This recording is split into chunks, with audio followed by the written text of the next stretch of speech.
Hey folks, evening. This is Brian. We got to play Elderath on Saturday night. Lots of, not lore's not the right word, lots of character background kind of stuff happening. Interesting. Well, anyway, so the war, the battle is over, and so on the next day, we have discussions on the armor recognition. Oh, which reminds me that there's a live play in the description if you're into that thing, although there's 2 sessions because at some point during the recording it just kind of stopped. So I had to start a new one. So anyway, Wes goes to the tower and attempts to do some mentorship with Rufus's lieutenant in the aftermath of Rufus's destruction in the battle itself. But it turns out that some of his comments have Dylan seeping through. So the lieutenant's going, "What? What do you mean we're talking about?" Once Wes realized that, he goes, "Okay, I'm going to head off to the inn." And Hjalmar was there because Hjalmar was trying to get FaceTime with Sir Michael and knew that Wes was heading that direction at one point as well. So Wes and Hjalmar head off to the inn where they run into an acolyte and then head over to the church. Now there's like 3 different timelines that are running as we were discussing things in the live play. And so I kind of try to push them together as things are happening, but it's kind of mishmashy. Anyway, Runt and Heta go off to observe the fleeing army, make sure they are retreating through the swamp. Raymond recommends to Krim and her folks that they need to lay low. Then he returns to the church to prepare for the bishop. When he gets there, there's a Telgarian coach there. A lady had arrived, and she's at the Maliki alcove. So he grabs an acolyte and says, "Go get Wes and bring him here." The lady's wearing a cloak. When she finishes her genuflections and starts to depart the shrine, Raymond intersects her, although he's kind of standing there like he's waiting for her, but letting her do her thing without bothering her.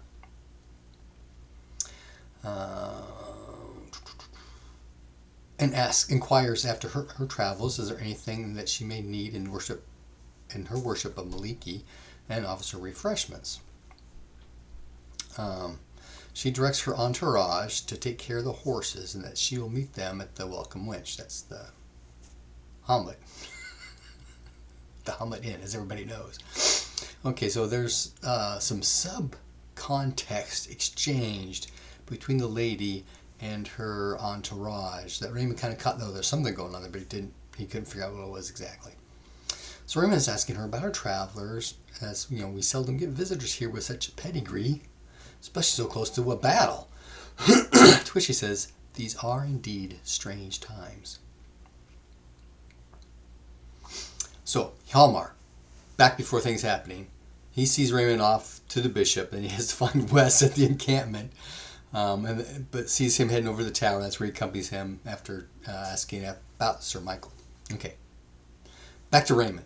Actually, Wes and Hjalmar with the acolyte are coming up to the temple, and Raymond sees them coming up the hill, so he waves to Wes and Hjalmar as they come up to the hill. There's a woman sitting at the table. Her back is to us being Wes and Hjalmar. But she stands and turns. It turns out that it's Wes's mother. She says, "Greetings, son." Wes says, "Mother, what are you doing down here?" Wes makes proper genuflections as everybody else kind of leaves. She has to have a private word with her son. So Raymond and everybody else leaves, and Raymond's trying to stay close enough to try to overhear something. What's going on? Who's Wes's mom? What's happening here? And she says, "Who are you, and what have you done with my son?" And so that kind of put Wes in his place. He kind of stops and he's thinking, and he goes, "Okay, I don't know who I am, and I don't know what happened to your son. There was a trans-dimensional magical incident that occurred that placed me into this body." And she says, "I can tell you are my son, but there is something different, something more." And Wes says, "We have traveled the lines, and there are always changes when that happens. I have his memories." She says that your father sends his concerns, and she is concerned, so she came to investigate these changes that she's sensing herself. And she doesn't trust anybody else to do it. Shell says she wants to meet with Krim, and she's ready to retire to the inn.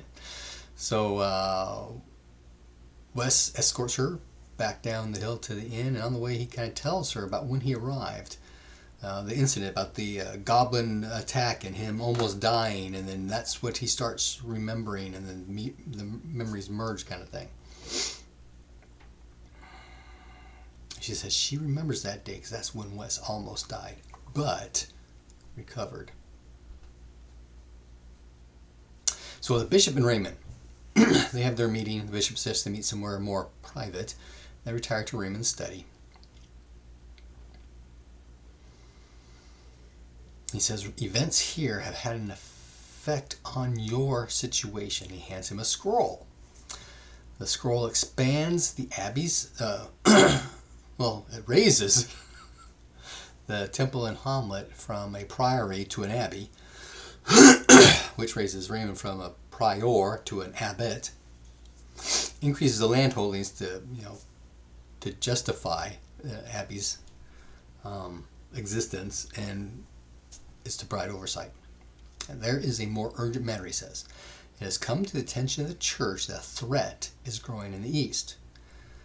Not these issues here that you are experiencing here. These take precedence.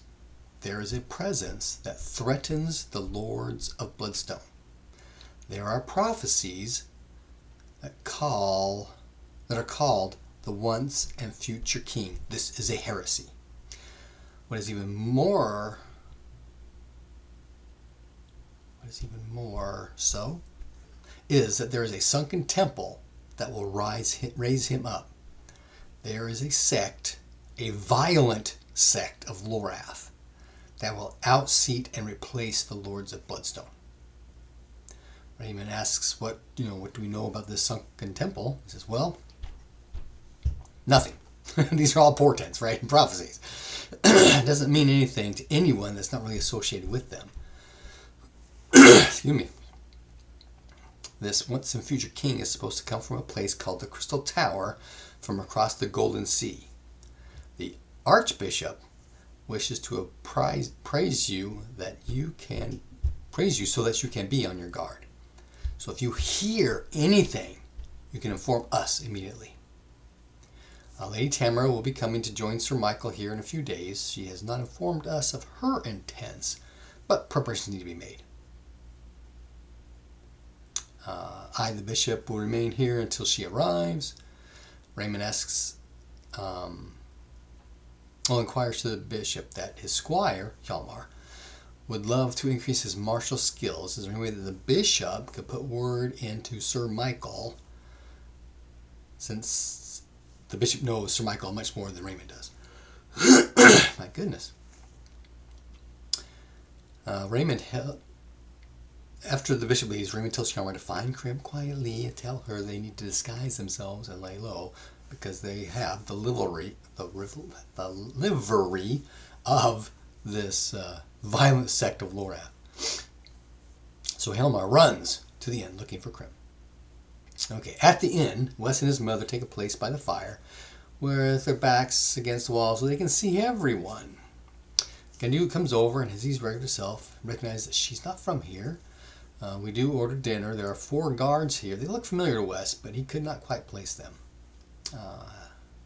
Eventually, Krim will come in. Wes's mother leans over and says, "Is that her?" It is, and Wes waits her over and pulls out a chair for her. He was being very chivalrous. He actually critted on his Amor Krim passion. I used the traits and passions from Pendragon in all of my characters. So anyway, Krim looks at us. Oh, wait. Krim introduces herself, and Josephine, if I can get her name, Josephine, Wes's mother, introduces herself. I'm Josephine, right? That kind of simple thing, right? So Krim looks at us and asks if there's some kind of relation. Wes kind of looks at just Josephine. Do I tell her? He doesn't get any clues, so he says, yes, Josephine is from Zig. At that, Krim has a light bulb go off when Josephine kind of mentions, I would prefer it to remain anonymous. Krim says, yes, my lady. So Wes tells Krim that Josephine asked to meet her. Please relax. Krim seems confused and asks, how do you know me? And Josephine tells her that anything my son takes interest in, I take interest in. So, tell me about yourself. NBC conversations ensue. Okay, while that's going on, Hjalmar finally shows up. Hjalmar notes the guards from before because they were the guards that were the entourage. And he comes to the table and he reaches out to give Wes a hug. Wes is kind of confused, so he stands up and pats Hjalmar on the back. But when he does so, Hjalmar whispers, there is news we need to discuss.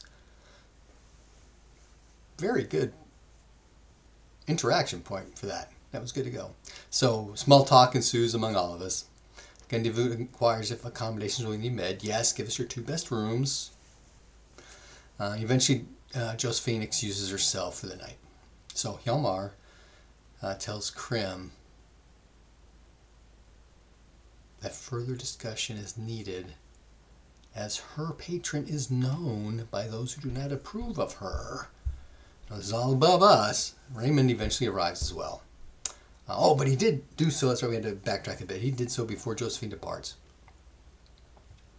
And after Josephine departs, Raymond says, hey, let's go for a walk. So we head south on the road out of town. And once we're outside the town limits, he quietly reports about his conversation with the bishop. Next day in the morning, there's a caller out in front of the inn who announces that Sir Michael is seeking eyewitnesses to the battle and that he can be addressed at their convenience on the parade grounds south of town. So we go wandering over there. Sure enough, the whole town is there waiting in line. Runt stays to give his story, trying to talk up Raymond, Wes, and Hjalmar. And once he does that to one scribe, he goes back and gets in line again and goes to a different scribe. He wants to get as many times as he can in there. It's the 3rd time he did get caught, though. Okay, so at some point there, Raymond spins up Runt on the conversations from yesterday. And the rest of us, Wes is not going to hang out here. He goes and hangs out at the inn. And I guess everybody's kind of hangs with us there. And eventually Sir Michael will come to the inn and ask Wes about his experience in the battle. And the issue of Krim comes up. It has to do with who led the night raid and whose idea was it and all that kind of stuff, right? And Wes kind of washes the whole conversation about Krim in veiled references to the transport portal. Doesn't tell me anything exactly, just the way she got here, we don't want anybody knowing kind of thing. And Sir Michael, and in fact, Lady Tamara, both know about the portal in the temple. Okay, next day, that evening, we're invited to a private dinner at the inn. Yeah, that's right, because we didn't want to give Krim public accolades, because we want everybody to know Krim is here. Nobody knows who she is, or how she got here, or where she's from. So we wanted to keep that under wraps. That's why this whole thing is going on. So that evening, we have a private dinner at the inn. The guards are there, and at this point, Wes is remembering, okay, that's the household captain, and those other guys are probably his protégés. Lady Tamara is there, Sir Michael is there, Lady Josephine is there, Krim and Heta, which I was kind of surprised about, and us. Okay, so as dinner goes on towards the end, Lady Tamara states that Sir Michael mentioned some discretion was requested, and that we have all distinguished ourselves in the battle, but we want to be able to recognize Krim for what she did. When Krim, she kind of stutters, like maybe there should, Lady Tamara pauses, like maybe there should be a title to go with Krim, but just says Krim, and Krim almost added, Captain Krim, right, kind of thing, but she did.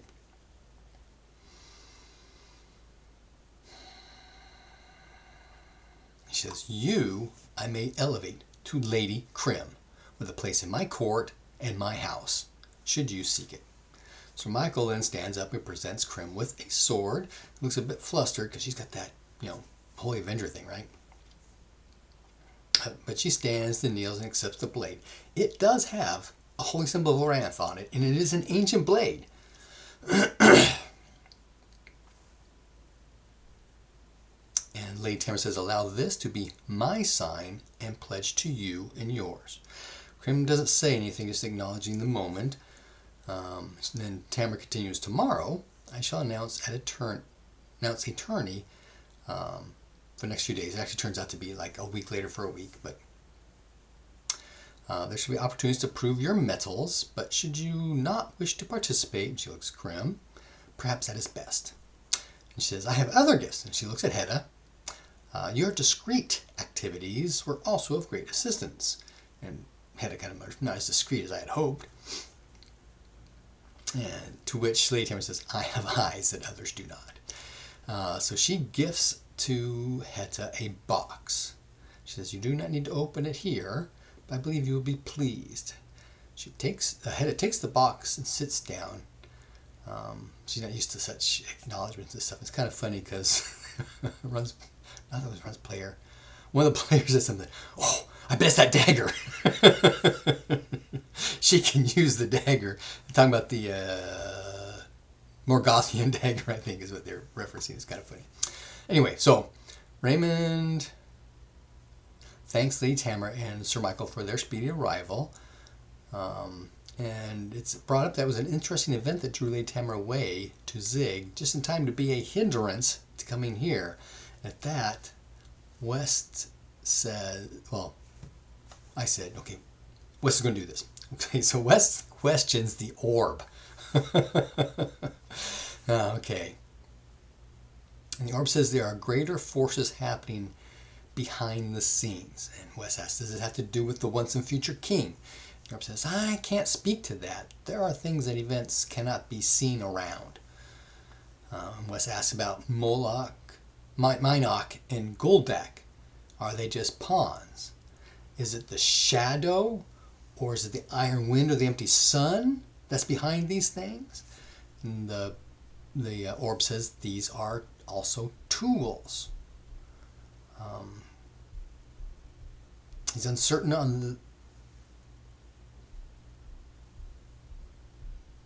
on this particular thing specifically, but in the larger picture overall, definitely they are behind things.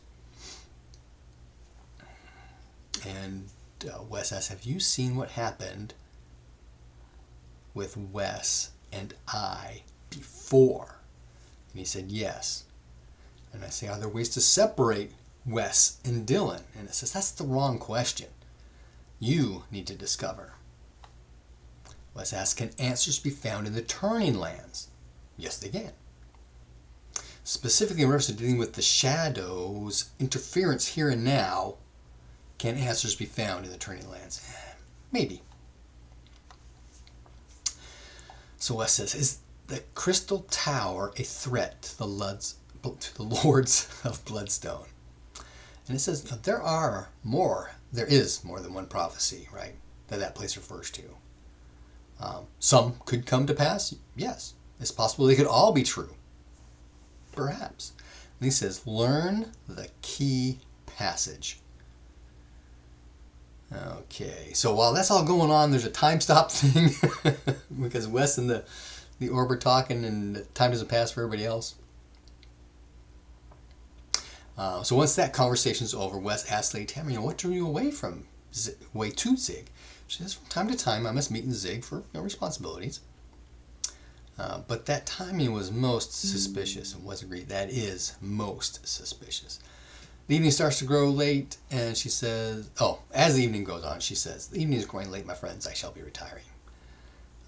So Lady Tamara and Lady Josephine each jostle one another to allow the other to precede her first through the door as they leave. It was kind of funny. But then once they're gone, Sir Michael gets up and leaves, announces that what we did here was most impressive. Once everybody's gone, Wes regurgitates his conversation with everybody else, bring them up to speed. And then Raymond brings Hedda up to speed on the whole other situation that he knows about. And Krim kind of sits there in shock, essentially saying, she called me lady. Heta asks, okay, so who is it we're really fighting? Because they, pointing to the nobles, are not the enemy. And we can't afford a holy war. Wes is more concerned about a schism between the church and the state. But then, pointing to Krim's ancient Lorathian blade, it looks like the state is on our side, in reference to a schism within the church. That's what Raymond's concerned about, a schism within the church itself. Okay, next day, noonish. There's a crier out front announcing that Lady Tamara will be holding court in a week hence, and that a tournament will be held. All are welcome and encouraged to participate. So a week goes by. We got to make check marks. Can we level up? Oh, you're serious? Yeah, we got to. Wes did make a couple of increases, which was nice. Okay, so during that week, Krim and company go through the portal back to the undersea temple. The GM didn't have anything to actually do tourney results and the kind of stuff. He still does want to play through that, so we'll just do that at a later time. We skip ahead to court. So during the court sessions, everyone's deeds are heralded, and we each have a little vignette we do. So Raymond is invested as the abbot of Hamlet with the increased lands and income, and he is enfeoffed his family home. So he owns that land from the crown, not the church. Hjalmar is granted a right of arms and is gifted a sword. So he's essentially ennobled. There are two new figures here. Julian, which is Wes's brother, is with Sir Michael, and also Wes's father is here with his mother. Okay, so Wes's mother comes down, and Sir Michael hands her a sword, a rapier, saying, knowing your preference for light weapons, I think you'll like this. Julian then produces a box in which there is a gold chain. And putting it around Wes's neck says, you are hereby appointed Warden of the East Marches. So Wes is in charge of the tower and the keep construction. Plans on building a watchtower on the bluff across the river. Establishing more walls, perhaps across the southern area. Maybe even creating a moat from the river all the way around the tower and the keep. Producing sluice gates so we can flood the entire southern area if that's needed. A handful of things happened at that time. Just talking about, okay, what does that mean? Besides being responsible for the defense of the area. Later, Wes's father finds him and says, your mother says you have changed considerably. I can see that is indeed true. You have made us proud. Though you're still weak in the arm. Don't let this go to your head. He leans in and says, there are threats against the house. Be wary. You should come to Zig. Julian then offers his congratulations and cautions similarly. Says, work on those muscles. Now, Wes's character started out with a strength of 10.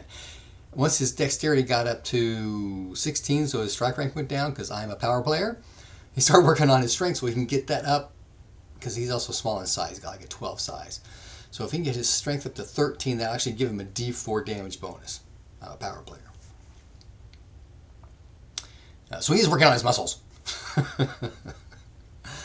At some point, Private Wes addresses the use of the ship with Lady Tamara, because players don't want to lose control of the ship. And if we're going to go across the Golden Sea, which is the sea to the east of the islands, so even further east is this Crystal Tower, we're going to need to have a ship to be able to do that, and that will be obviously this ship. The short answer is, of course, it's a short ship. You can use it whenever you want, kind of thing.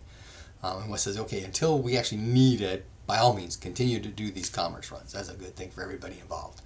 And so the steward is in charge of maintaining all that stuff and upkeep. A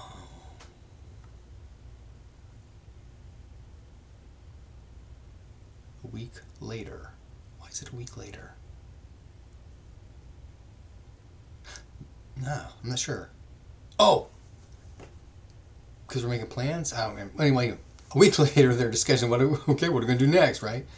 There's the swamp, there's the Dwarven Watchtower. The swamp, I think everybody kind of wants to check out. The Dwarven Watchtower, which Wes specifically wants to check out. And there's this whole Golden Sea Crystal Tower thing, right? Plus, Wes has got to, prepare the tower for his absence. And he gets some volunteers to come with them because, kind of think if we can have a group that can keep a base camp safe, then we can actually bring like a mule and tools and stuff. And gear and equipment and rations and all that kind of thing. And I don't have to worry about it because we'll have people to do that. But nobody's going to go into the swamp. But there is that base camp just outside the swamp, and so I get volunteers to set up camp right outside the swamp there. We gather our supplies. Then we head out towards the swamp, set up camp. It's obvious, army spent the night here. Next day we go into the swamp. We get attacked by giant frogs. Wes almost gets swallowed. They get to the moat house, and there's the broken drawbridge, obviously very dangerous to try to get across, and underneath the drawbridge are two goblin bodies. One's been cut like in half, the other has punctures on his legs. So we, instead of trying to get in here, because this is what Wes was thinking at first, is to go in, just make sure everything's still clear here. We sent Emerald over just to take a look, and nothing's moving over there, and she got close to the tower and then started to skitter away, saying there was a spider in there. And he said, and Wes tells her that yeah, there was a spider in there. Why didn't you tell me beforehand? Apparently she doesn't like spiders. So we go further down, where there's a pathway through, and there's a tree that used to have canoes in it. And if you've seen any of our early videos, you may have heard the story about the canoes. But anyway, there's an entrance into the underkeep. Through there, there's a wall, passageway that we go down into. And then we find the secret door off to the left that leads into the grotto. And Wes is thinking we want to get to the church. But Brian wasn't thinking through. So, okay, let's check out the grotto and let's see if there's like a walkway down there. And then after this whole encounter occurred, I remembered, that's right, yeah, this is the bad idea. But we take Runt, rope him off, lower him down just to take a look kind of thing as he gets close. He's surprised by the lobstrosity, jumps up, missed with the first claw, got him with the second. So we're doing a tug of war with the lobstrosity over Runt. And it's kind of interesting because Runt is having thoughts from the lobstrosity in his head. I don't remember that kind of thing happening before. There was some comments about the magic ring that the lobster's wearing. It's actually around his wrist kind of thing. It's a ring of magic deflection or something. You can't cast spells on it, that kind of thing. By that point, we're hitting midnight, and I had to get up early the next morning, so that's where we cut it. Happy gaming.